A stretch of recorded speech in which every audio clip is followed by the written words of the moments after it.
Why is knowing your net worth so important to your financial well-being? And how does knowing your net worth help define future choices with your budget? How do you properly calculate your net worth? On this episode of Through the Pines, we'll discuss the importance of that word, net worth. Welcome to a financial planning podcast with a down-to-earth vibe.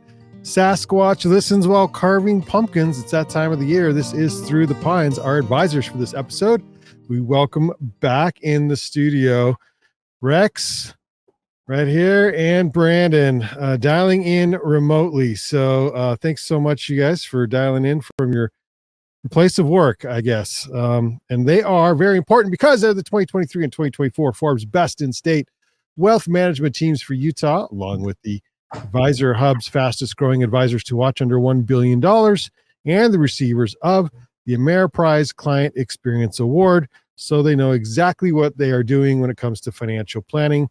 Rex, thanks for coming back. Thanks for having us. It's my favorite time of year. It's spooky season. It is spooky season, yes. And your financials should not be spooky, right, Rex? I mean, that's right. We got to get That's those right. in order. So, but and you and I had a good conversation the other day, and one of the things we readdressed was net worth. And so I'm assuming you start most conversations with new clients off with net worth, and if so, why? Yeah, so we start most of our conversations off with new clients focusing on two things: net worth and cash flow.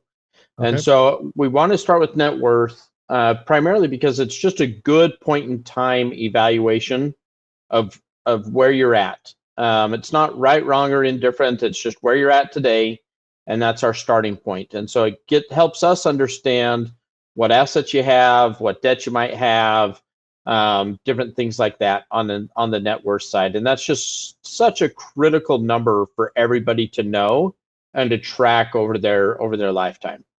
Okay. And to know, do you mean like I should know every month, every week? Like how often do we update those numbers? So although we certainly have some clients that update it every month, I think if you update it, once or twice a year, I think that's probably sufficient in my mind. Okay. There's enough moving parts and fluctuation in markets and the investment accounts and 401k accounts and things like that it's certainly not something that we need to update every day. I don't even feel like we need to update it every month, but certainly, once or twice a year, know where you're at, or before you make a significant financial decision, then I think you should probably look it up and see how that financial decision may impact your net worth over time. Okay. Brandyn, when it comes to net worth and speaking with clients, is it ever a hard conversation to have, or is this pretty much like they're willing and open to have this type of a conversation? Yeah, a lot of clients haven't calculated their net worth. It depends, right? I'd love to hear your guess, Rex, on a ratio of how many clients when we first meet them have calculated their net worth before. I'd almost call it 50-50, right? Half of clients have I've read about it somewhere, right? Read it on in some sort of financial journal or something, and I kind of roughly calculated it in my head is a common answer we get with maybe half.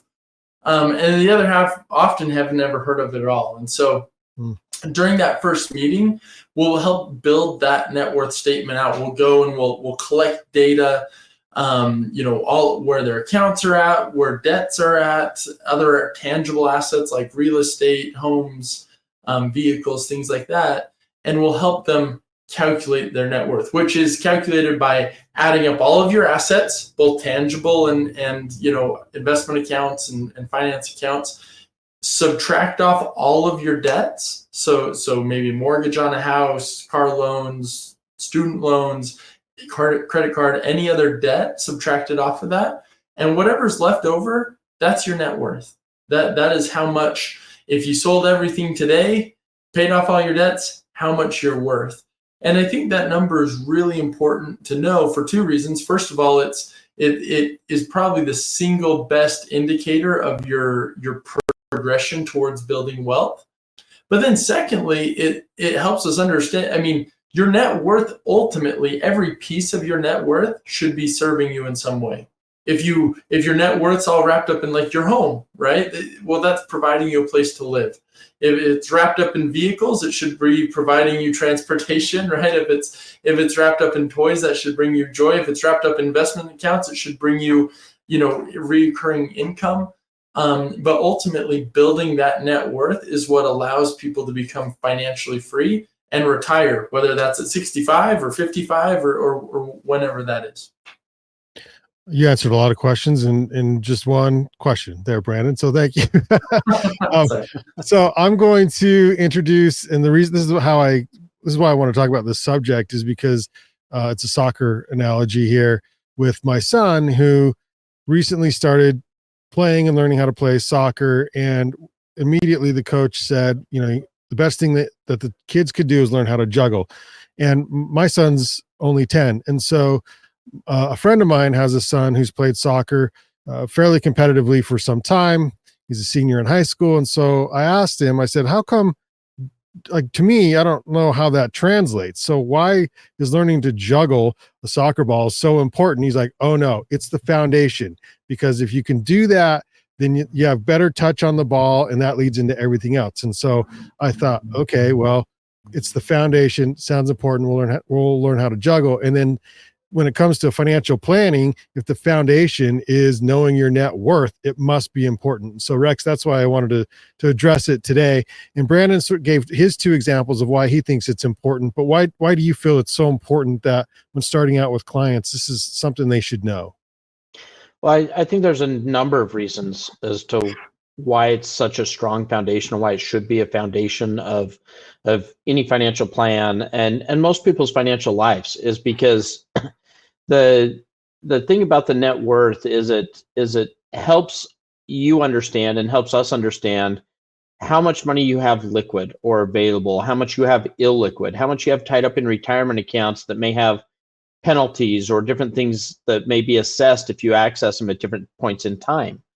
It helps us understand if we're too heavily invested in one area, such as real estate or a business, versus other areas, financial markets or vice versa. And so it gives us a good snapshot of buying patterns for clients, spending patterns for clients, and comfort level and risk level in different areas for a client. And so, a net worth can give us a lot of insight into our clients' lives and the psychology that they have around money. That's why it's such a critical foundation. And so your juggling analogy is perfect, right? Anytime you learn soccer, you've got to learn good eye-hand coordination. You've got to learn, good touch on the ball. And so, you start with tossing the ball up and hitting it with your knee and catching it, and then hitting it off your head and catching it. Well, net worth is very similar. I can't tell you how many times we're building a net worth statement, and lots of times before, we'll ask our clients, have you ever done this before? And they'll say, no, not really. Or, yeah, I have. And my net worth should be X or close to X.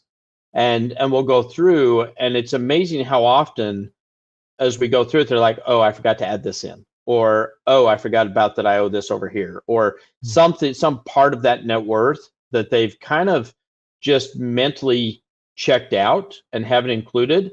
And so it's important to make sure that we have all those pieces in, and it just kind of consolidates for a client everything in one place to kind of view that. And so we don't lose sight of things over time.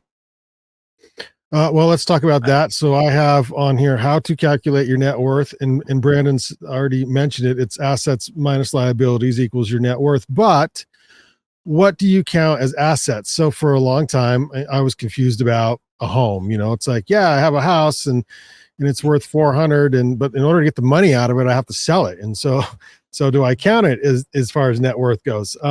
So let's start there. Do we count home, Brandon? Yeah, absolutely. And to your point, right? Like a lot of net worth, a lot of times people think, oh, becoming a millionaire means I've got $1 million sitting in cash in the bank. And that's probably not the correct way to think of that, right? Most people who have a significant sum of money also know how money works, and they want that money working for them. And so you might use things like an IRA or a 401k, which places restrictions, right, on when you can access it. I put it in now, I can't touch it till I'm 59 and a half.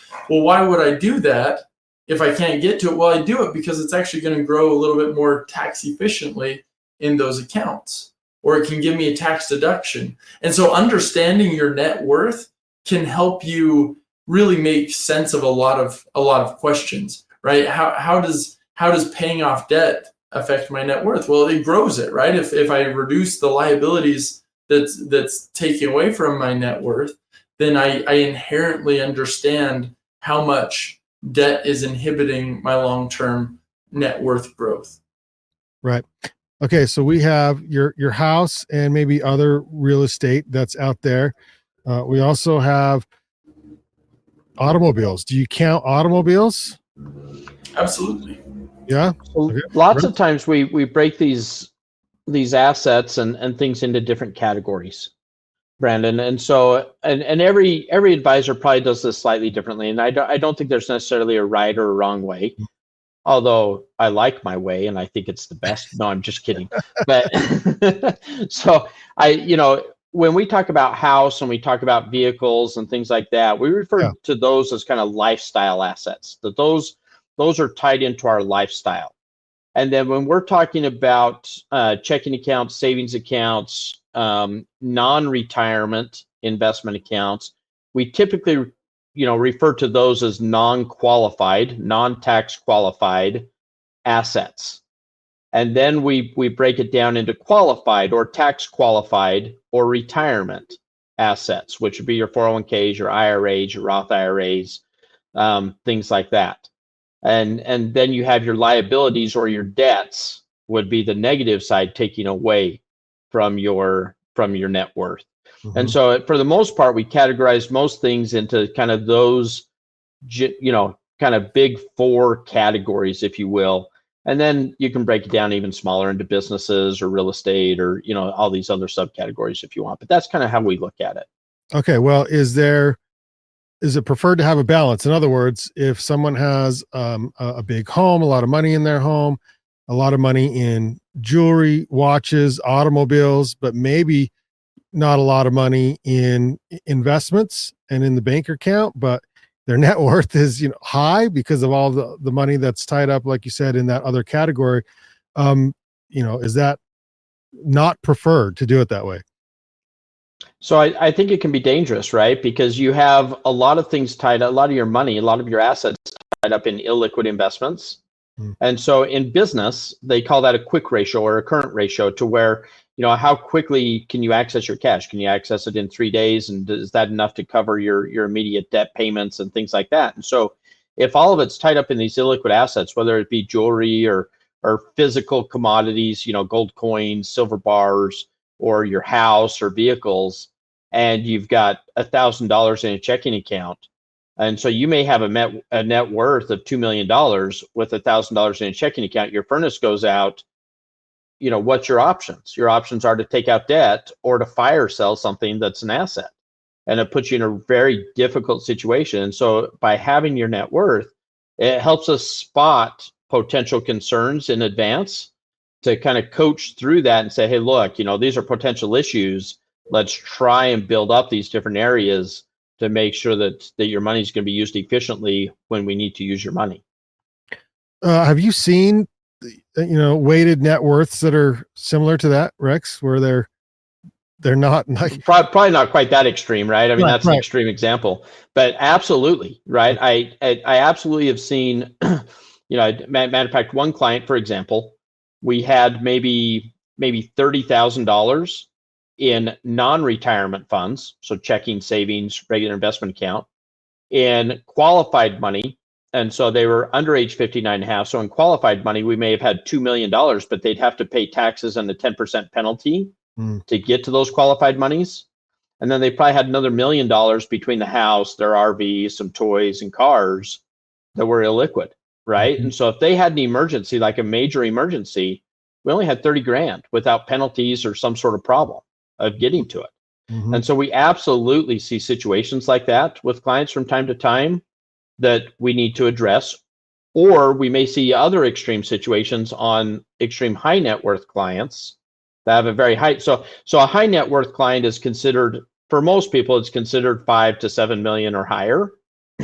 And so sometimes we'll see a net worth of maybe 15 or 20 million, where 90% of that is in one spouse's name and only 10% in the other. And that's a major estate planning issue that we can spot just right out of the gate, to where we need to even that out just a little bit more in order to avoid death taxes or estate taxes.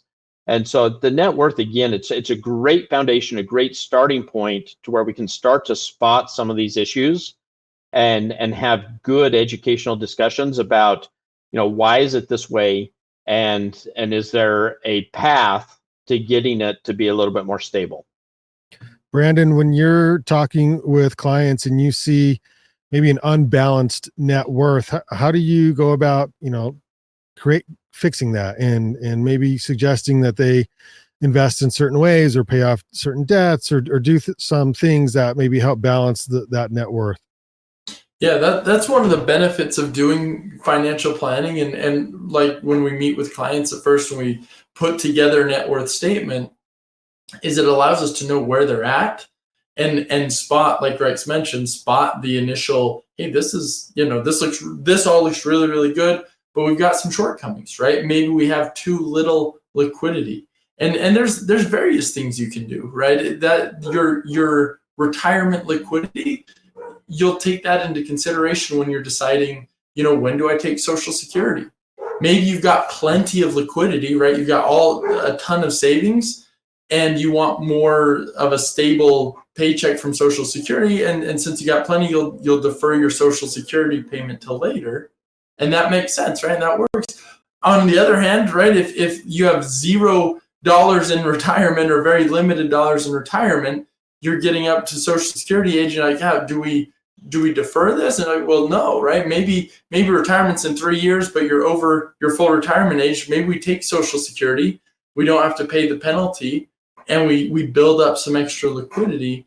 That way, if a furnace goes out or a car breaks down, we've got some money that we can draw on. And so usually it's small steps, right? We usually don't want to make any dramatic changes. Things are sold at a discount and we don't want to do that. And it kind of hurts emotionally. And so we can usually implement a few things to kind of push us in the right direction, however that might be. Do you count Social Security as far as your net worth? No, that gets definitely calculated into cash flow. And it also, has an influence on net worth projections, right? It'll determine how much in the future we're going to need to pull from investment accounts. Mm-hmm. But no, it's not part of your net worth. Okay. And then what about cash value in life insurance policies? Yeah, that is an asset. Again, it gets back to how liquid is the asset, and how much can we pull. A lot of times those cash value life insurance policies have limits on how, right? It might say you got $40,000, but if you pull all 40,000 out, the policy, surrenders, and we've got taxes and things like that. So there might be limits on it, but yes, technically that would be an item on a net worth statement. Okay. Rex, when you calculate a net worth for a client and they are maybe under the mean or something, or where you would like to have them, what are some suggestions that can help people increase their net worth? And what do you, it probably depends on the client, but how do you help with that? Did you say they had a mean net worth? So mean. Yeah. All right. Yeah. So like average, only the mean. Yeah. So I think the mean in the nation is what, roughly just under 200,000, give or take, if I had to guess. Well, I did pull it up and I can get to those here in a minute. It depends on your age, right? And so we can tack that now. According to the Motley Fool, this is 2024 data analysis, and this is a mean. And to me, these numbers seem really low. So you tell me. Under 35, they have it as median net worth is 39,000. 35 to 44, 135,000. 45 to 54, 256,000. 55 to 64, 364. 65 to 74 years of age, 410,000, and then over 74 drops because then you're pulling from your retirement funds back down to 334,000. And I'm just wondering if that's the median net worth at 65 to 74 is less than $500,000. I don't know how you retire. Yeah, I mean, it's those are interesting numbers. I do believe that when you start looking at the nation as a whole, right, you hear all these numbers, such as the average retiree has, less than $50,000 in savings or retirement accounts and things like that. So you're really looking across all demographics and socioeconomic classes, yeah, if you will. Median net worth data from the Federal Reserve, and so I'm assuming everyone in the United States. Yeah, so that doesn't surprise me a ton. Going back to your question, do we see people with a smaller than median net worth, and how do we work with them to change that or to grow that net worth? We certainly see that, especially when we're working with a lot of our clients' kids, right? Because when you're starting out in your 20s and 30s, a lot of times, matter of fact, I'm shocked a little bit that that's even a positive number when you called out the 35, right? Because a lot of people are buying a house, and so they have very little equity in a house, some, but not a lot. Typically they have auto loans or student loans, and they're raising kids, and so there may even be some credit card debt in there, things along those lines. And yet they typically have very little in savings yet because they're just getting started in life. And so a lot of times we are looking at some of those negative net worths on our clients' kids, and then we're working with them to remedy that situation so that they're paying off, the debt efficiently, focusing on those higher interest rates, and talking about good debt and bad debt, and all those kinds of things that we've talked about in our other podcasts, such as what to be aware of in your 20s and 30s and things like that. Lots of times for the clients that we bring on that are in their 50s and 60s, for the clients we work with, a lot of them are in the high net worth category, to where we're dealing with $5 million, $7 million, $10 million, $20 million in net worth. And with them, we're working on different kinds of issues. We're working on, liquidity. We're working on cash flows. We're working on tax efficiency. We're working on titling to make sure that it's a little more even between husband and wife. Or we're, on one of our future podcasts, we'll talk about charitable giving. So we talk about that and legacy planning with those individuals. But again, it all stems back to net worth, to looking at that foundation and seeing what they have where, and is it being efficient? Is it being efficiently utilized? Brandyn, let's change the subject real quick and see if you have SMORE numbers that fits well with net worth, because we're sort of throwing around numbers anyway. Let's get some of your SMORE numbers. Well, it kind of fits with net worth. So it actually has to do with mortgage payments. And this is a good one. Those are, in the news quite a bit. So this actually comes from First Trust. They also pulled some information from National Association of Realtors. But they tracked the median monthly payment of U.S. homes from 2019 to 2024, and what you see is the median home prices have jumped 67%. And that's just the home. No, sorry. There's two things that kind of go with this. You've got the payment, you got the home price, and you've got the interest rate. And so median home prices have jumped 67% since 2019. So homes have appreciated over the last 5 years by 67%, which is quite a bit. I have good news, Brandyn. Yeah. Overall incomes have also gone up 69%. No, they haven't. That is good. No, they have not. No, they have not. They have not even come close. Which, Rex, do you have an idea? Because this is huge. This is part of the reason why people are having a harder and harder time buying homes. So if home prices have gone up from 2019 to 2024 by 69%, nearly 70%, how much of income's gone up in the last 5 years, Rex? I'm not positive about that, but I think it's in the 40% range. Okay. As far as what incomes have gone up over that same 5-year period. Yeah. And so I think it's trailing and a lot of that stems from some of the inflation that we had, the significant inflation bumps that we had during 2022 and 2023, to where those costs out sourced the income. Well, so I want to make, just so people know, like, it's not, they're not crazy. Like it's literally getting harder to buy houses. So Brandyn, go ahead. But by a long shot. So that's just, so we're going to get to the mortgage price in a second, but that's just the value, the purchase price on the house has increased by 67% since 2019. Okay. The mortgage rates have climbed by 56%. And there's kind of this like an unfortunate synergy between those, right? Where it creates an exponential change, to the point that from 2019 through August of 2024, the median monthly payment has increased by 118%. Unreal. To put that in perspective, median monthly payment of homes in the US was at about $1,000 per month in 2019, and now is sitting just north of 2,000, about 2,173 per month. I mean, that's just crazy, right? To have a mortgage in 5 years over double. And it's because of the appreciation of the value of the house and the interest rates. Now, hopefully interest rates come down, right? And that will help a little bit. But I worry that as interest rates come down, you're going to see affordability. Like people aren't buying houses based on the interest rate or based on the value of the house. They're buying it based on what they can afford on a monthly payment. And so as interest rates come down, you likely see the value of homes go up in a vacuum. Yeah. Well, and I guess that maybe that helped people with their net worth as the house went up. So there's that. If you've already got a house, yeah. If you have a house, then that's great news. But if you don't, right, it's a really hard point. Yeah, Rex. Sorry, because I'm using the background. My finger looks a little goofy.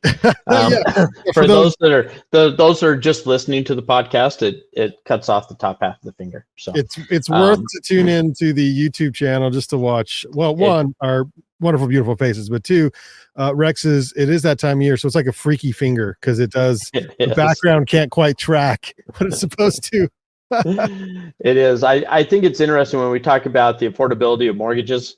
There's probably 2, maybe 3 times in my lifetime where I've seen headlines that have started to put out illustrations of, is the 40-year mortgage or the 50-year mortgage or 60-year mortgage next in line, the next mortgage real estate changes, to try and bring down those payments and stretch out the mortgage debt, instead of for over 30 years, stretch it out over 40, 50, or 60 years. And so it'll be interesting to see, as the affordability, if it remains as difficult as it is, which I'm not sure it will, but if it does remain as difficult as it is, what solutions the financial institutions come up with, because they're very incentivized to create products that people can utilize, because that interest rate is the financial institution's income stream, right? And so they're going to have to be a little bit creative, and they start, typically when you see banks do this, they start with adjustable rate mortgages first, typically kind of teaser lower rates that get you into a mortgage with a lower fixed rate for 5 years or 10 years or 3 years or something like that, and then it kind of bumps up and goes into an adjustment period to where your payment could go up by 10% or 50% or some enormous amount. And that's typically where they go first. But then next is typically extending out those mortgages. And so it's going to be interesting to see where the financial institutions go with that. And so last podcast, we talked about, would you prefer a 30 year over a 15 year? And you both said a 30 year, but then you can make up the payments, but you have that as a fallback. So would you advise a 40 year over a 30 year if they decide to make those changes, Rex?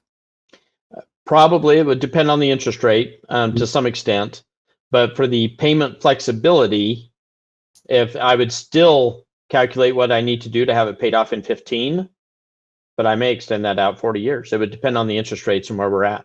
Isn't that wild? Wow. Okay. There are some significant benefits with paying off your house about the same time you retire. Yeah. Now, that's not to say that you have to do it. We have plenty of clients who carry a mortgage, 5-10 years into retirement.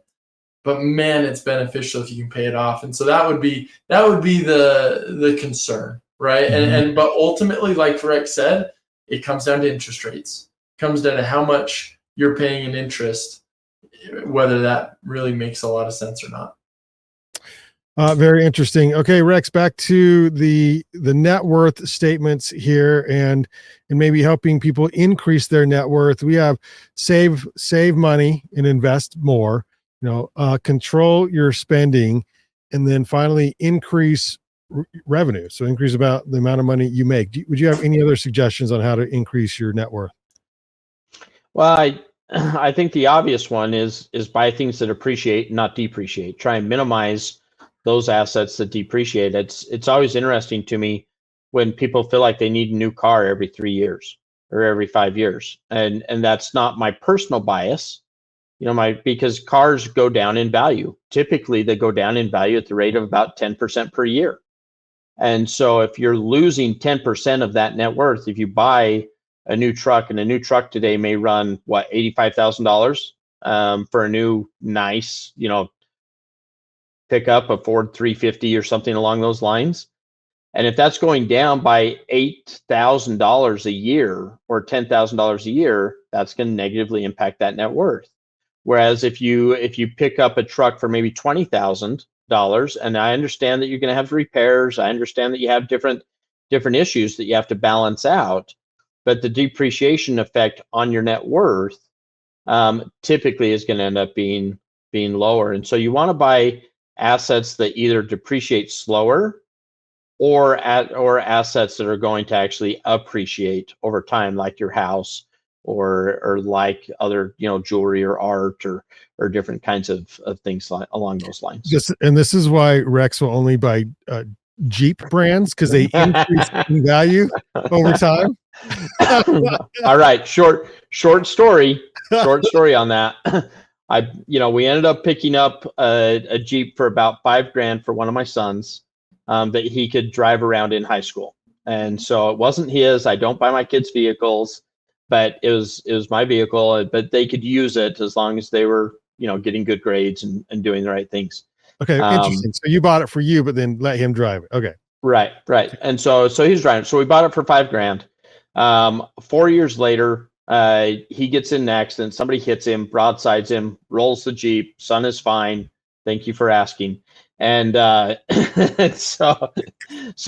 then as we totaled the vehicle out, the vehicle was then worth $12,000 on the Jeep. And so there was a short period of time from the late 20-teens, so 2015, 16, 17, until through about 21, 22, to where used vehicles became in short supply and high demand. Yeah. And there's not very many periods like that in history, but there are a few, and this was one of them that all of us have been through recently, to where they were in such short supply to where dealerships could not get used vehicles, and so everybody would start getting more and more letters saying, hey, we're interested in buying your used, whatever vehicle, the Pinto, whatever it is that you're driving, right? And so, so it was kind of, so there's my Jeep story. So, but yes, Jeeps typically go down as fast, if not faster, than most other kinds of vehicles. So there you go. Brandon, what are some ways? I mean, I think we probably covered them, but are there other ways maybe that we missed to help increase your net worth? I think that was good information from Rex by just, not buying new cars all the time. And not only are you paying for the car, but you're literally losing money on it every year. Right. It's not a bad idea to look at your net worth and run scenarios, right? And say, man, what if inflation took off again? How would my net worth be impacted? Right. And there's some asset classes that do very poorly with high inflation, right? Cash, CDs, even some bonds. And then there's other asset classes that tend to do really well, right, with inflation. Gold, stock market's one of the best, right, with inflationary periods. Real estate's really good with inflation. You might look at your net worth and say, well, what happens if we go into a recession? How does my net worth look? Right. And you can kind of run these different things. And when we're doing financial planning, although we don't always specifically go through each scenario with clients, we will if they want. But a lot of times that's what Rex and I are looking at, is we're saying, all right, what are the worst case scenarios, and how would we get through those? Because really financial planning usually is about figuring out, all right, how do we position to hedge against quite a few, bad scenarios that could happen, while also making sure that we're, taking enough risk and in the game enough that long term our net worth is going to grow. And so there's usually kind of a balance of that. The answer usually is diversity, right? We want diversity of stocks, we want diversity of asset classes, we want diversity of tax liabilities. And as we kind of spread those out, it makes the potential devastation of a single event become less and less probable. Rex, final words on net worth. It's important. Now I know, because we talked about it. You can go 20 minutes on duct tape, so I know you can go more than it's important. But it is. It's a great foundation. I think as you're looking at net worth, you want to try and have a fairly good balance between those lifestyle assets that we talked about, the non-qualified or non-retirement or more liquid assets, and the retirement assets. In there, sometimes it can get skewed by a business if you own a business. And so you want to look at the impact of that business on it. But you also want to look at things that can increase your net worth, whether it's trying to limit the amount of depreciating assets, those things that are going down in value, whether it's things that are sucking the life out of your net worth, such as paying interest as opposed to earning interest. And so you want to try and make these kinds of decisions that are going to enhance and increase your net worth over time. I think just as important as a credit score is to people as you're trying to buy a house and things like that, I think your net worth value is just as important as you're approaching and reaching retirement, as you're going through your retirement, as you're passing off your legacy off to those people that you care about, or the causes and charities that you love and want to support.